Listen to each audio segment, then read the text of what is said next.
Hi there, and welcome to the Multiply You podcast, where we showcase top experts in their space and reveal all the secrets you need to know to multiply you.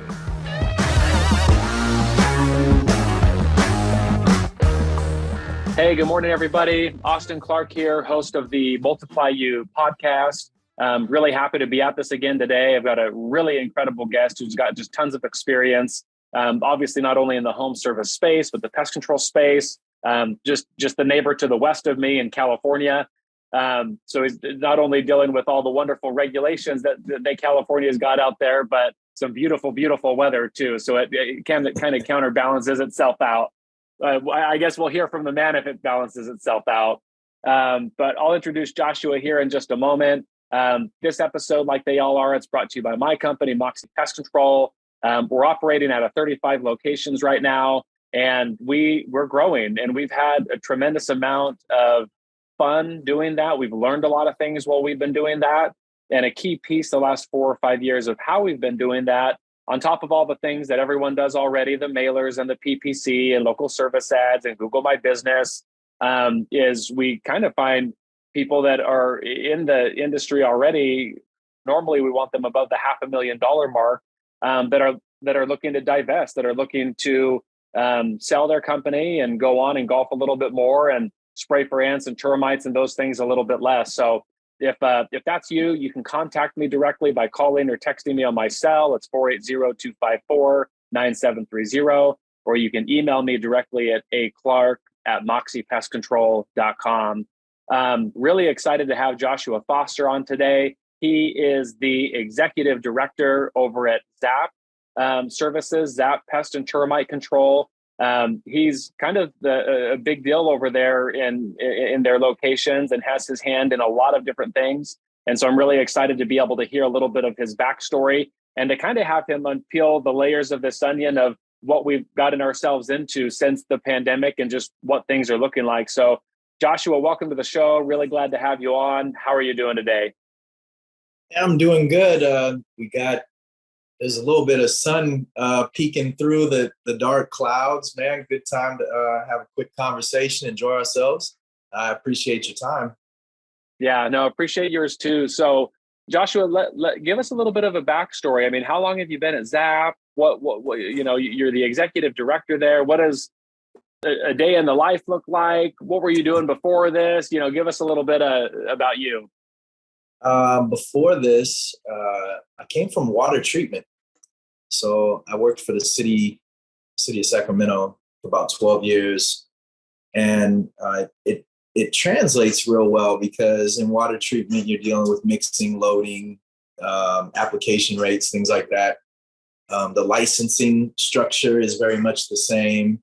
You can get certain levels of licensing based on experience and being able to pass tests and things like that. So I really came over to Zap, though, to work on the business side of it. And this was in 2017. And in learning the business side of it, I really kind of fell in love with the pest control side and ended up coming over here and getting in the trenches as well. So a lot of fun. As fun as you can make it, right? I think there's a lot of stuff that we don't like dealing with, but if you make it fun and exciting, and we deal with some pests that most people don't want to be around. We deal with some situations and environments most people don't want to be around, but try to make it fun and the overall work environment good. Then I feel like people are excited to come to work, even if it's not necessarily the best thing all the time. So try to do those things. A lot of fun, man. The pest control part, I think we're all still learning. I think even with the experience, whatever you've gone through, whatever regulations you've had to abide by, I think all of that's constantly changing. So I think having groups of people like you've put together here talking about some of these things is very important. So I appreciate that you got me involved. Yeah, no, of course. Thank you.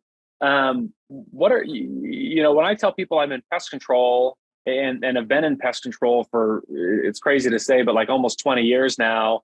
um, I get a lot of different reactions, but some of it is like, man, you want to be messing with those crawl spaces or those animals or some of those scorpions in Arizona. And kind of what you said, it reminded me. I've got a buddy who just lives up the way from me, and he just started it's like a mobile human waste service company. So he's got like these nice high end like porta potties basically, but they're like, nice ones that you might find at a higher end event or a concert. It's like a mobile bathroom rather than like a porta john. And we got to talking about that a little bit. And he's like, when I tell people, it seems that as he started to share that with people and people found out he was doing that, he would get some of the same response that I would get. But he's like, hey, I've got no pride here. I'm happy to go make $1,500 in an evening by taking this thing there. And it takes me 30 minutes and picking it up and dumping the stuff and dropping it off. And, no skin off my nose. He said he's happy to do it. So, how do you, and I wonder if you're like the primary person there is out driving it too, but you said you keep it fun, you keep it interesting. What are some of the ways that you do that in a job that's not super sexy maybe, or super glamorous? You know what I mean? There's not always people lining up to like, ooh, I want to do that, right? No one in elementary school that we went to said they wanted to be in pest control. I mean, I'm just curious about your take about keeping it fun and interesting, like you said. It's funny. I just lost a younger guy, early 20s, and he went to go do some construction, and I think that's really it wasn't necessarily the money. It was like, man, it sounds way cooler to my chick if I tell her I'm doing construction than doing pest control. But I think, man, maybe the industry lacks in this a little bit. But I think bringing training and education to the younger people and letting them know that they're the licensed person here. They have the freedom to expand and contract each time, each visit, based on the environment they're experiencing. Where maybe before here, and maybe some other companies where it's real cookie cutter. You show up, you do this, you do this, you do this, make sure you do this, and you're gone. And make sure you keep this pace and this and that. Where I've tried to open it up where there's more freedom to use your imagination and use your inspection skills versus the cookie cutter. And I feel like guys have really responded. I opened up vacation time where it's kind of free and open. Guys can keep it, you can stockpile it to infinity if you want. I kind of bumped it up where they get a little bit more. Pay them a little bit more. I'll give you, for example, out here, we brought in some different termite inspectors than we had before, and just an industry number for a termite inspection out here might be $125, right? That's kind of, but I think the real estate market kind of dictates that Sure. number, because if you want my volume, you're going to give me this price. Well, we kind of came back where we would charge $250 and the inspector will get the $125. So more like a fair market thing. I think in a lot of these situations, the field representative has been undervalued.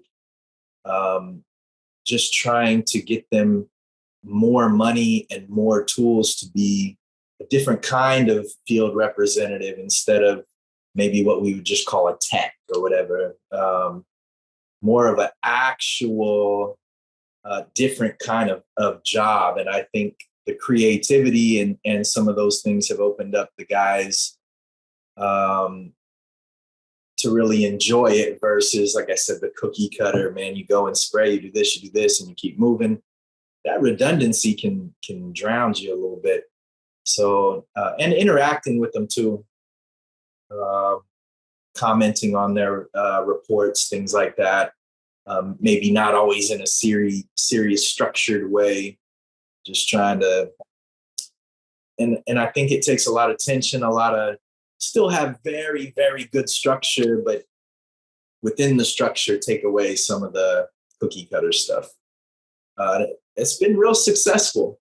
But like you said, bringing somebody new into that, it's hard to convince them when you just use the term technician or pest control or things like that. Once they do get in here, I do find that people are like, oh, wow, this isn't what I was expecting. This is actually a great industry, no matter where you enter, even in the office, you enter in the field, you enter, even if you're working in somebody's shop cleaning up. There's a lot of money and a lot of room for growth and even to own your own business. But getting the people in the door, I think, is kind of where we're missing. It looks like there's maybe an older generation of people trying to attract the younger generation, and maybe that gap needs to be filled, and maybe that's outreach or how we do our training. I just went through some operator training. I'm not going to air out who the training was through, but very much 1980s kind of structure, man. And I can tell you, you're not getting any younger people into this industry by using that as the mechanism to train them. Maybe that's something we got to work on collectively. But you're right. Getting somebody in the door, I think, is the issue now. Not necessarily keeping them here. I think the culture is really good, but man, finding that next generation of people to come in here and kind of carry the torch, that's a rough projection right now. Yeah, things have certainly changed, and I think that people, at least earlier on, or younger people, they come for the money sometimes, and then stay for the culture, like you said. And so it's like, how can we find more of them? And I can certainly relate to outdated training videos. There's at least here in Arizona, there's a continuing education video that's floating around out there. I hope it's not floating around out there anymore, but it's like 1970s, 1980s. They're like, and drink more water to stay hydrated rather than Coca-Cola. And right. It's like, it's not Coca-Cola anymore, right? It's 3 or 4 energy drinks deep. Right. If you thought Coca-Cola had caffeine in it or whatever, and so it's like we can do better putting more fresh content out there that's more relevant to attract and relatable too. Yes. These guys, yes, maybe not are relating to the guy in overalls. Yeah, the guy in overalls on the video. You know what I mean? Yes, or the baseball cap. And yes, sir.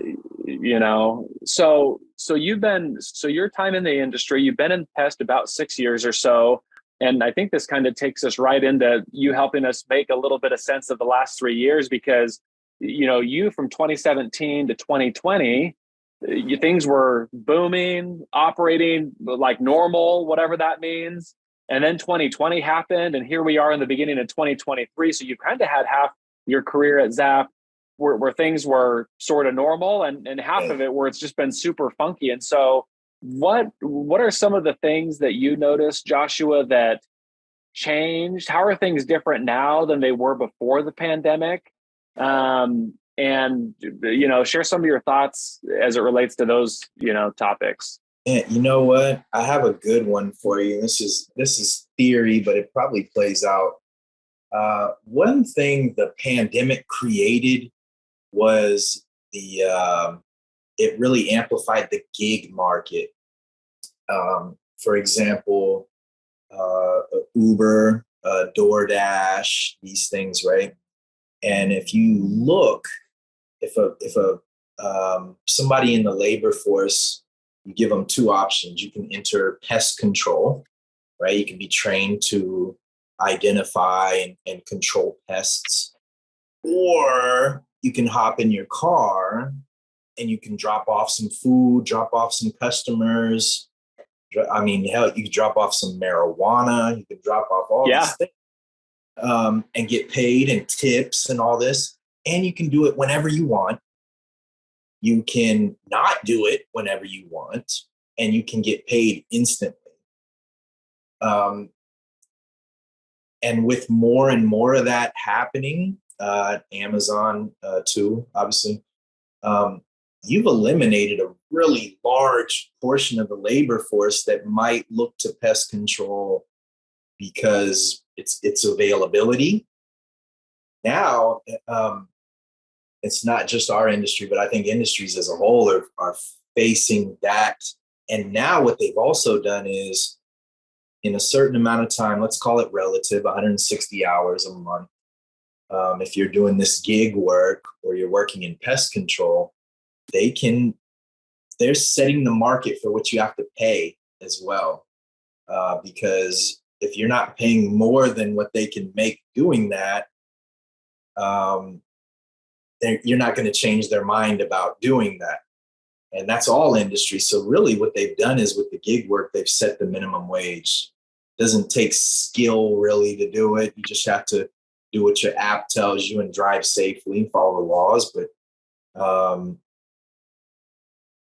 no high school diploma, no training, no license, certification, no customer service skills. No, you don't even have to speak the language, right? Yes, sir. So now that's a whole group. If there was a number out there, I haven't found it. If there was a number that amount of the labor force has grown, we're the ones down the road experiencing the deficiencies from that. And I think that's really what Corona amplified, because if you recall, business didn't really take a hit in pest control during that time. Sure.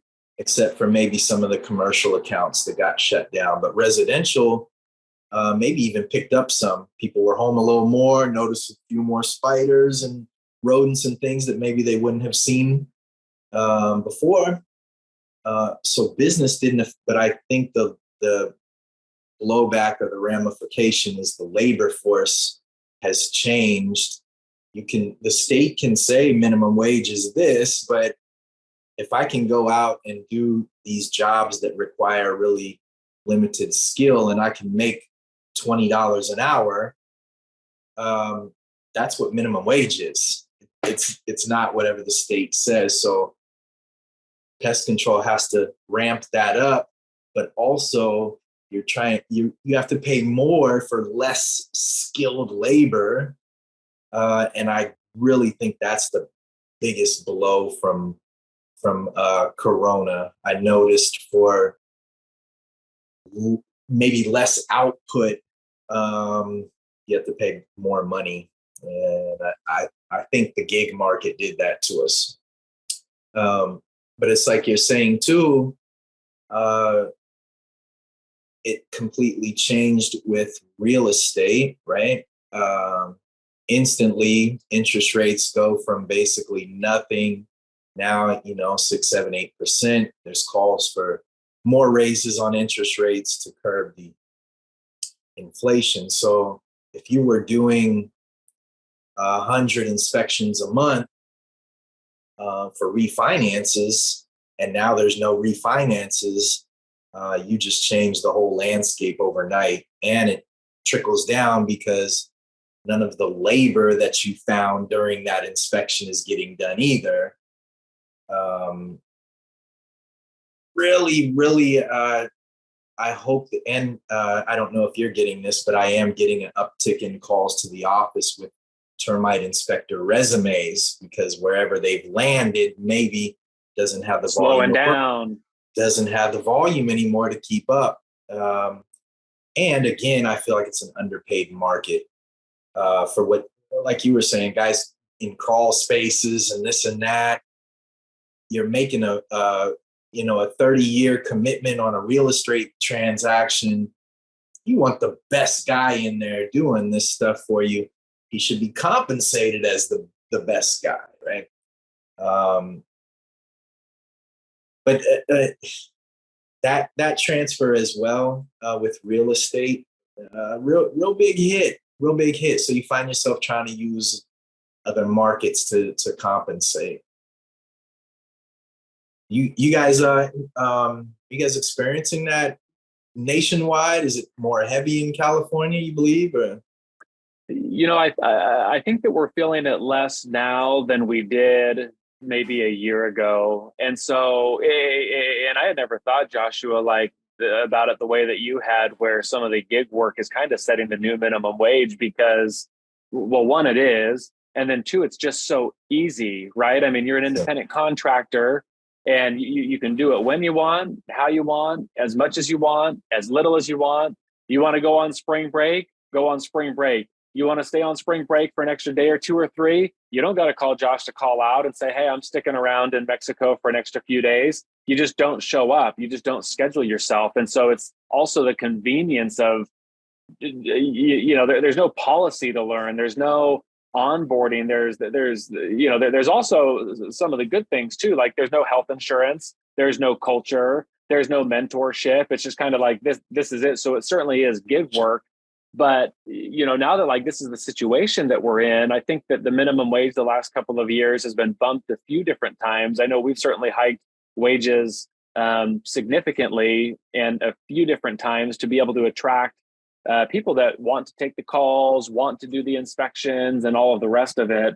And we've had to get really creative. I mean, I feel like we've tried it all and are continuing to try new things, but signing bonuses right at the beginning, and you refer a friend and those sorts of things.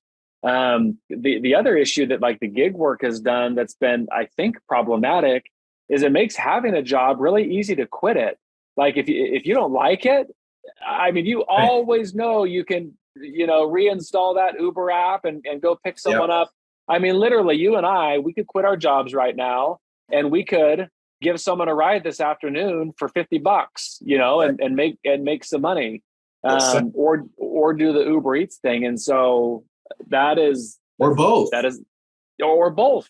Yeah. Maybe I'm on your crew and working for you, and you're my 7 to 4, and then I'm hustling in the evenings or on the weekends or whatever else. And not only that, but then you've got like.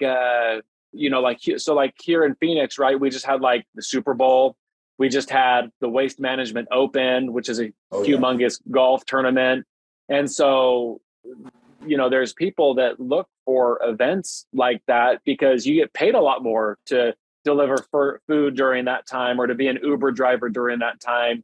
The week leading up, week of, week after, people are trying to do things, experience things, get around. And so we're also the problem too, in that there's a lot of demand for it. I like my Uber Eats just as much as the next guy. It's simple, right? You're telling me I don't have to go anywhere. I get to pay my $10 for my burrito and then just add another $2 on top of that. And I can not leave or however the situation works out. So it's certainly been a challenge. What are some of the things, Joshua, that you've done or you guys over at Zap have done that have worked or moved the needle or help you not only attract but keep good talent?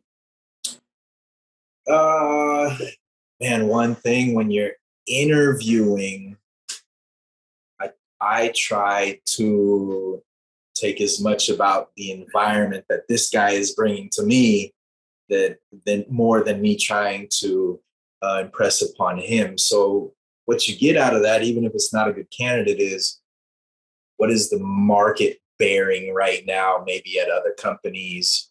Why did he have this job at this other company? It's always money.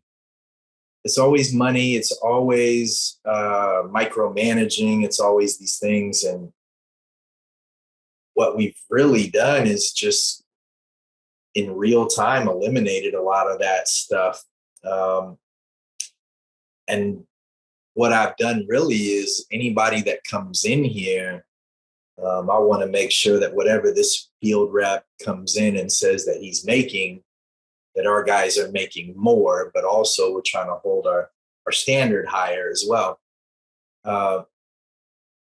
I feel like guys grab onto that a little bit. Um,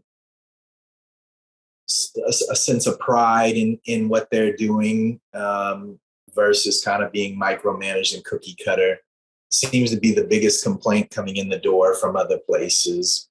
I feel like if you eliminate that, the position inherently already has a lot of freedoms and things. So it really comes down to you making what your time is worth. And are you treated in a fair way? I think that really covers everything. So, and in saying that, man, you have to make sure that the wages are competitive. Make sure that the healthcare and the retirement, everybody's offering those things, but making sure that it's really continue to be enhanced, not just at the maybe what the low level of requirements is.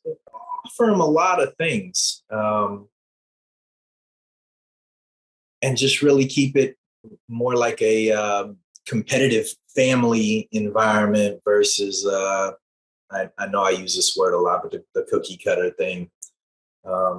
Guys have responded. There's really good camaraderie, but also the labor force. You'll notice the best workers are already in their 50s and 60s. Man, the best guys. Trying to get maybe a younger crowd to have that kind of work ethic and focus, man, is a gap I don't think has been bridged yet, man. I would love to have a bunch of young guys that had the work ethic and the professionalism that the older guys have. Again, hopefully we can get there. I think the gig work blocks us a little bit, but hopefully we can get there with some of these younger guys. Yeah, they're out there. We gotta keep finding them, keep bringing them in. As Joshua, as we round this out, maybe share a couple of thoughts like on your outlook for the rest of 2023. Are we hosed? Are interest rates going up again, and that reducing inspections even more? Are we going to see inflation keep going up? You know, what are some of your thoughts about the rest of this year and the outlook for 2023 as it relates to business and just the economy in general? Inflation rates are going to keep going up. Early 80s style, I believe. Our parents, if they got a 10% on their mortgage, they were thrilled. Yeah, man. When they first seen 10%, it was like the heavens had opened up. We're going to get to 10% and act like it's the end of the world, but I do think we're going in that direction. It is definitely going to have an effect on us. I don't see it getting better this year. But it's not a industry as a whole thing. Your termite department might take a hit, right? Or whatever. Maybe you're a home inspector. I know there's different genres listening in, but I think there's other aspects of everything that we do that'll still be viable, right? The market still exists. Stuff costs more, but we're bearing that right now. I did see a report yesterday. Credit card debt in America is astronomically higher than it's ever been to maybe compensate for some of this. We may start seeing that. When it hits the fan. And you're at home and you're looking at all your bills, and it's your cable bill, your cell phone bill, your electricity, your gas, or this and that. Pest control is the first one that's the first guy you call to say, listen, man, you're cut. I'm sorry. Hopefully we can bring you back next season, but you're the first one to get cut. But there's also other markets reintroducing themselves. It kind of evolves. Bed bugs went away, I think, predominantly during coronavirus due to travel and things of that nature. But they've started coming back. Travel's back. Bed bugs are back. They're moving around. And so it seems like when a window closes, other ones are opening for us. Great industry to be in, despite I don't see a lot of economic prosperity this year, whatever industry you're in. But we're fortunate. I think we do have a lot of flexibility to get through.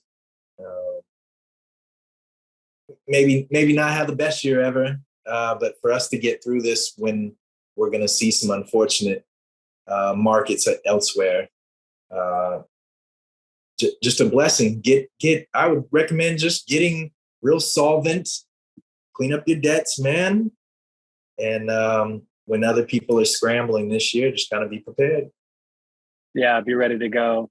Yes, sir. Joshua, yeah, thank you so much for being on. I appreciate your insights and your perspective in the work that you do, and just with employees, getting them in, keeping them, providing good work, compensating people well, and maybe even above and beyond.